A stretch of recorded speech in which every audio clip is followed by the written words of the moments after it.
Basi gusto nyo niya ang ato nga B? Ari siya Ang brand niya is...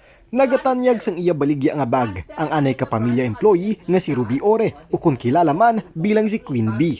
Wala niya ini ginahimo sa mall o kung sa baligyaan, kundi iya ini ginahimo online. Duwa pa lang kasi mana nga naga-live selling si Queen Bee pero nanginda ko na ini nga bulig sa iya.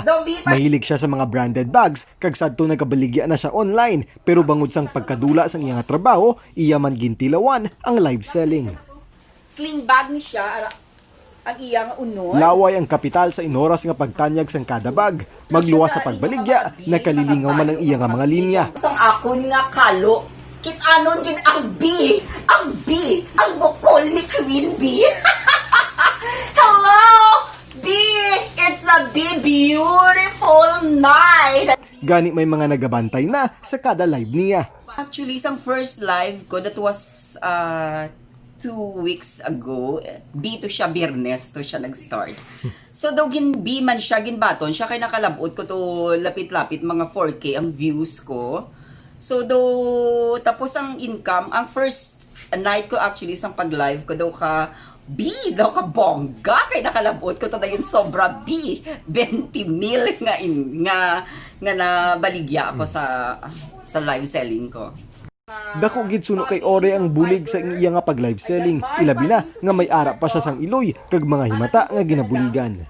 Paagi sa live selling nagbag-o man ang kabuhi sang anay full-time mommy nga si Maricel Pedroza. Karon siya ang isa naman ka mommy/online seller. White ito ha. Sa makakamay neto. 2016 pa sang nagsugod sa live selling si Maricel nga mas kilala naman bilang Mamsel online. Nagsugod siya sa pagbaligya sang accessories online pero karon pati mga furniture kag mga appliances ang iya ginatanyag. Kalingawan malang para sadto sa iyang live selling pero sang iya nakita nga mahimo gali ini nga mangin source of income, iya na nga gin career ang live selling. Medium to medium, small to medium, kasya siya. Ganda ng kulay. Dako gid nga bulig sa akon bilang breadwinner sang family kag diri man sa live selling ko nag-start ang amon nga charity nga Mamsel Angel Support Group kag damo na buligan nga mga less fortunate people kag natandog nga kabuhi. Plano ni Mamsel nga makabaligya na gid sa rason sa iya mismo nga store. Si Mamsel kag Queen Bee ang pila lang sa mga ginakabig nga live sellers online. Nakapangita sila sang diskarte kung paano maka-income bisan may pandemic kag sa pagkahuyog sang kadam-an sa social media. Marcian Muico para sa DigiCast Negros.